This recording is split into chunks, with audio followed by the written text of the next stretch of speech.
السلام علیکم ورحمۃ اللہ وبرکاتہ۔ محترم سامعین، آج کے ٹاپک میں ایک شرعی مسئلے کی وضاحت کرنا مقصود ہے۔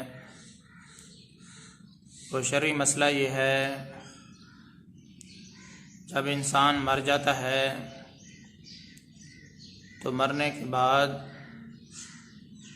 آیا اس کے بالوں کو کاٹنا جائز ہے یا نہیں، اسی طرح اس کے ناخنوں کو کاٹنا جائز ہے یا نہیں، اس کے بالوں وغیرہ کو کنگھی کرنا بھی جائز ہے یا نہیں، اس بارے میں تھوڑی سی تفصیل آپ حضرات کے سامنے عرض کر دی جاتی ہے۔ حکم خود بخود معلوم ہو جائے گا۔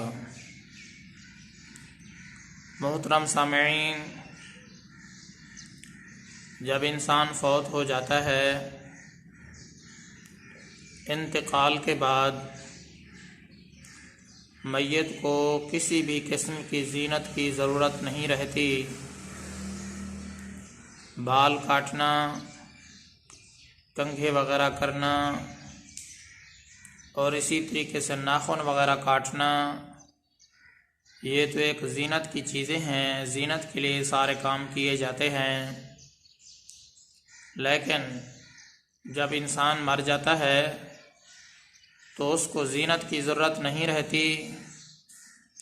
اسی وجہ سے فقہائے کرام نے فرمایا ہے، انسان کے مرنے کے بعد نہ ہی میت کے کسی بھی قسم کے بال ہوں، چاہے سر کے بال ہوں، بغلوں کے بال ہوں یا اسی طریقے سے زیر ناف بال ہوں، کسی بھی قسم کے بالوں کو کاٹنا شرعی طور پر جائز نہیں ہے۔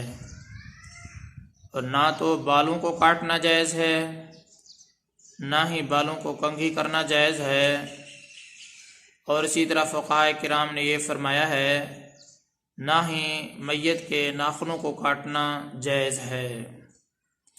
محترم سامعین، ہمارے آج کے اس مسئلے کا خلاصہ یہی ہے، انسان کے مرنے کے بعد اس کو زیب و زینت کی کوئی ضرورت نہیں رہتی۔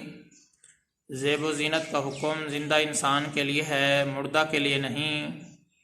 انسان کے مرنے کے بعد نہ ہی اس کے کسی قسم کے بالوں کو کاٹنا جائز ہے، چاہے وہ سر کے بال ہوں، بغلوں کے بال ہوں، زیر ناف بال ہوں، کسی بھی قسم کے بالوں کو کاٹنا شرعی طور پر جائز نہیں ہے۔